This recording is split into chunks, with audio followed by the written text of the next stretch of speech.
let's not create a wall, completely blocked. Because aparadha means, they will be really away, from the devotional service. Right? So somehow or other, create a favorable circumstance, favorable environment for them to practice. Especially if you have non-devotees in the house, then every time you are Yes, and as we discussed, right? Even if they might not really like Krishna, they might not like, but at least that they are neutral. At least they think that, she is cooking nicely today. Oh, she is really taking care of the kids so nicely today. Oh, she spoke nicely today.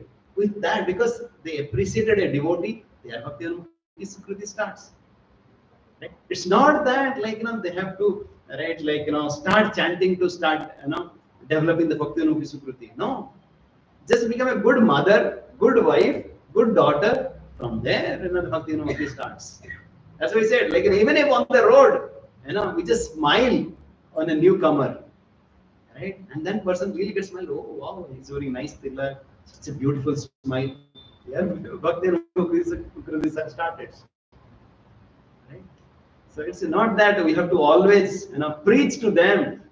We have to give this whole 9 weeks Gita course right away and no, just with a smile, right? We can really become an instrument in starting somebody's Bhakti Anupati. So sometimes during my question is to say this example I understand where we did some mistake and we could not open the window, instead we created the wall. So what happens when some new devotee, new person, non-devotee, we don't know devotee or non-devotee. So one person comes in and we are trying too much to sing, maybe during the book distribution time or Gita course registration time and all, and that person becomes to develop that hatred, these people are too pushy and all. Please read this. This devotional service is the pushing is the pushing process and as soon as the energy comes, then automatically clap, clap, clap. No more pushing. Automatically this pushing process is required. That's a Prabhupada call this a pushing movement. But we should not push that, he will fall down. No, not that you have to push that, he will fall down. Thoda sa, or thoda. In a gentle way, in a loving way. So that they really leave that interaction. That's called, in corporate world they call moment of truth. It's just kind of create a favorable, Bhakti Unmukhi Sukriti at that point. Little bit, just put one hammer into this nail. So we should be careful also. Yes, absolutely.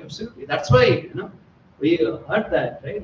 For a preacher, he needs to be at Madhyamadikar level. Madhyamadikar level means we got that different. What is that sloka? We heard it in our NOI sessions. Who remembers that sloka will get full mark. Ishware tat adhinesu balisesu disesu cha kripa maitri apeksha, right? Prema maitri kripa apeksha.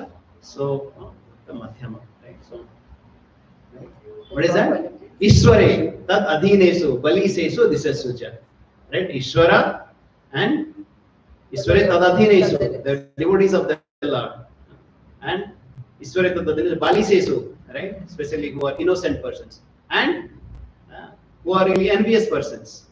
Bali says so. These are ones who are having Krishna, who are having envious persons. How do you deal with that? Prema. With Krishna, with the Lord, you have to deal with the prema, you have to offer prema. And prema maitri, with the devotees of the Lord, we have to, develop friendship. Prema maitri kripa, for the innocent people, we have to develop and kripa, we have to share Krishna, we have to share Krishna prasadam with them. But that's why, if they don't come, okay, offer the Krishna prasadam. They're really happy. Oh, this devotee, always bringing some prasadam to me. Okay, at least, let me appreciate that part. And then apeksha, who are dvisas, who are antagonistic, who are blasphemers, apeksha, you stay away from them. Yes, this is the quality of Madhya and Madhya Adhikari. He he understands how to preach, to whom to preach, when to preach. Because most of the times, we create, wall for them, so that they become more blasphemous. Yes, but this pushing movement, received in such a gentle way that, yes, initially it's a clack, clack, clack, then, then the vehicle will go. That's what Prabhupada is saying. Yes. So our Acharya sir keep on pushing, Bhakti Sastri Thakur. He was coming in the dream of Prabhupada. Oh, like, Abhay Charan, now you should take sannyas, right? Bhakti Prabhupada, he was coming in the dream. And yes, that's why so many devotees, they keep on pushing us. Oh, Prabhuji, please take this Bhakti Riksha. Oh, now please take this additional responsibility. Yes. And as we progress, we take more and more responsibility for the pleasure of Guru and Krishna. And that's how we progress. Okay. This nice interaction. Please, somebody can do it. It's contemplation on God's greatness superior to active service with senses. From the book Great Transcendental Adventure by IBC Panathur. Father Wallace was of the opinion that passive mystic contemplation on the greatness of God was perhaps higher than the active service. Prabhupada didn't agree. Such contemplation on God's greatness, he said, was called neutrality, a stage which he defined as the marginal stage between material life and spiritual life. Real devotion, Prabhupada explained, began after this neutral stage. After realizing the greatness of God, one would realize that all his activities in the world were more or less a useless waste of time. Then one would naturally desire to actively render services to God. Okay, so how bhakti is not about, because some people say that, oh, the real right intelligence is to really discuss Vedanta or discuss some armchair philosophies. Right? But the real greatness is that once we understand the greatness of Krishna and we start rendering service to the Lord, that is a higher than just even some armchair philosophical discussion. Yes, please continue. Sadhana of devotional service in practice. When we wish to develop our innate capacity for devotional service, there are certain processes which, by our accepting and executing them, will cause that dormant capacity to be invoked. Such practice is called sadhana bhakti. So, what is that filing process for the rusted iron? What is that the priming process? What is that priming process? Certain processes by which by our accepting and executing them will cause dormant capacity to be invoked. Right? It's all Navavidhava. Right? So like just accepting prasadam, right? Worshipping the deity, going to dham, visiting dham. Right? All these processes, by accepting them, by executing them, then our natural devotion will really get reawakened or invoked. Yes, please. Prabhupada gives one more example here. These practices will help one become cured of madness. As a man's mental disease is cured by the directions of a psychiatrist, so this sadhana bhakti cures the conditioned soul of his madness under the spell of Maya, material illusion. Yes. How the people of this world, Nyunam Brahmatta Kurute Vikarma Yad Indriya Pritayo Apranoti 554. This other story runs. And how everybody is so mad. They are Pramatta for Indriya Trupti. And how they will be really cured? Just like as a person who is really having a mental disease, they will be cured by the psychiatrist. Similarly, a doctor, a spiritual master, and he really cures a person who is really afflicted with the disease of sense gratification, who is really afflicted with Indriya Trupti. He really transforms him and really engages him in Bhagavad Prapti. From Indriya Trupti to Bhagavad Prapti. So from 80 degree to 50 degree. From Indriya Trupti to Bhagavad Trupti.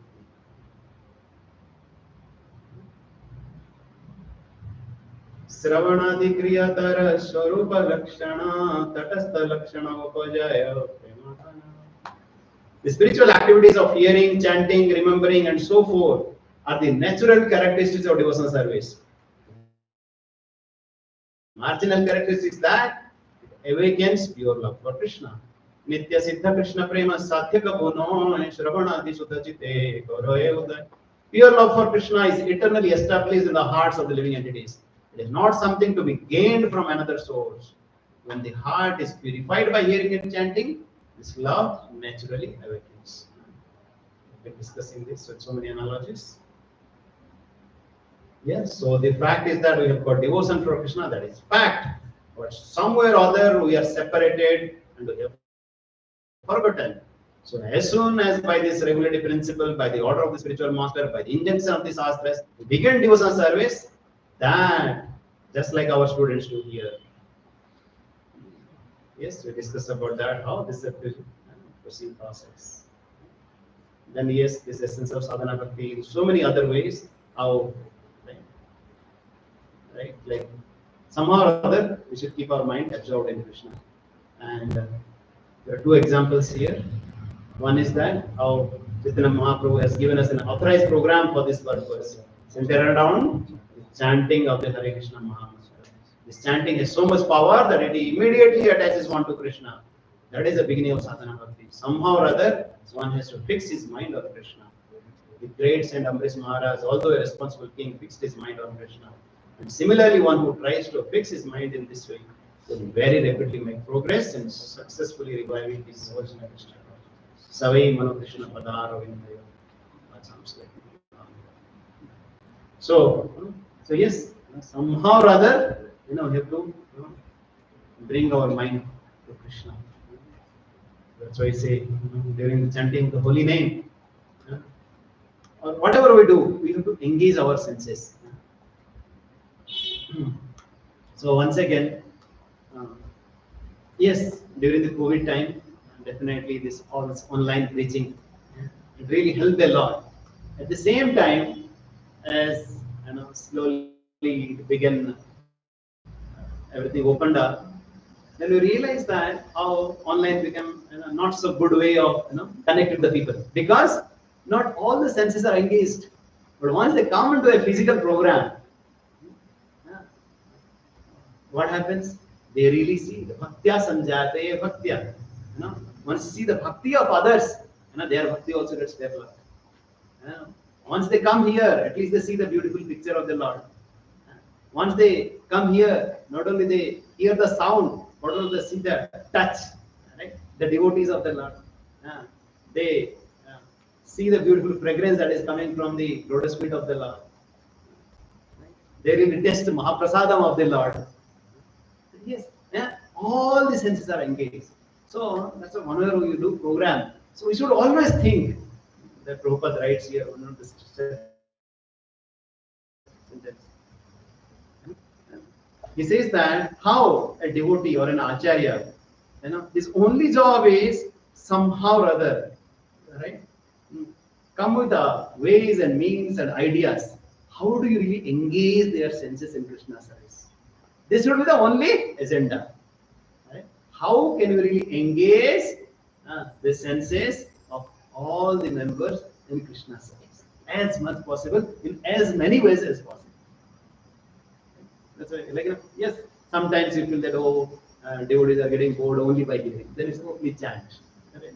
Okay, you chant. Then we kind of we discuss about it. Then we use our mind. Right? You see, why we try to engage as many senses as possible. Even the so-called class, other class meant to be only hearing. No, it's not only hearing. It's a kirtan also, because we are also sharing so many of the realize.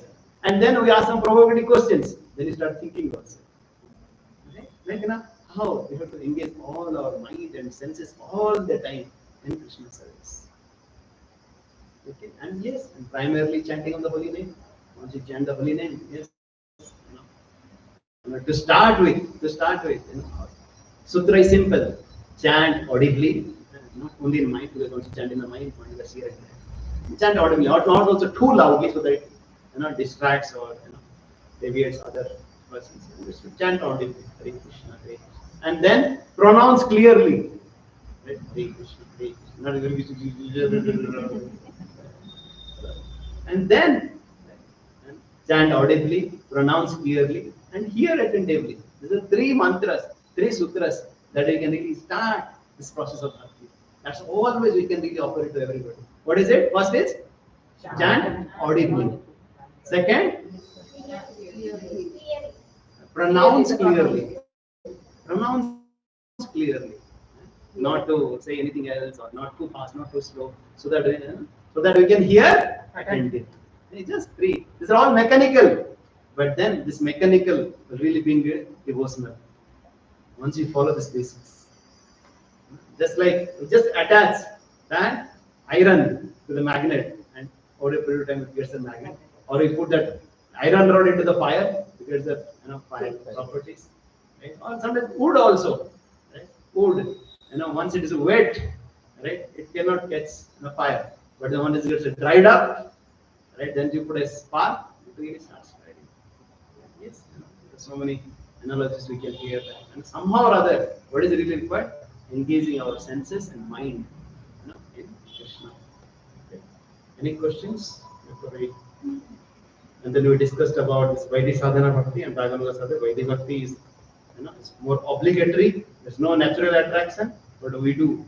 The difference is, what is the source of inspiration?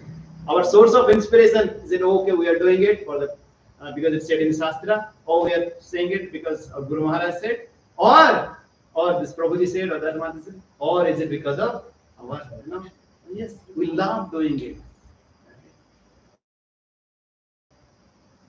These are natural attractions, these are ruchi, these are lobha. This is the difference. Okay, so just pause it here. Any questions, comments? Any questions, comments? When can we say, um, we always know that we are the lowest one, but when we can say we have moved from Vaidhi to Raganuga, that is a self-realization or the spiritual master will say, or how? So there is a nice statement, we don't have to ask, we'll realize it. Because how much taste we have, it's a personal. Right? We can ask ourselves, like, am I chanting my rounds? Is that because I have taken a vow that I am chanting, or is it that I love to chant? That's why we always say, like, once you chant 17th round, that's the real chanting. But Prabhuji, like maybe like we have Navavidha Bhakti, right? So like maybe few people are, I mean I don't know, I should ask them not also. So like they are fixed in 16 round, but they are willing to read or they are willing to do other sevas and how to Yes, no, this. So I had also asked this one question to one near devotee. Then he was telling me two things. There are some activities that we love to do, right? And each devotee has their unique, propensities. Somebody would love to serve, somebody would love to deity worship, somebody would love to go for appreciation. And yes, we should do it more and more. But there are some activities that we have to do, right? Like minimum 16 rounds, and minimum hearing of Prabhupada, Vani, reading Prabhupada books. This we have to do. So once we do what we have to do, it purifies. And when we do what we like to do, it will inspire us. And both have to go together. It's not that we always have to do what we have to do. No, we should also do what we like to do as well. And that will really, bring our enthusiasm more and more.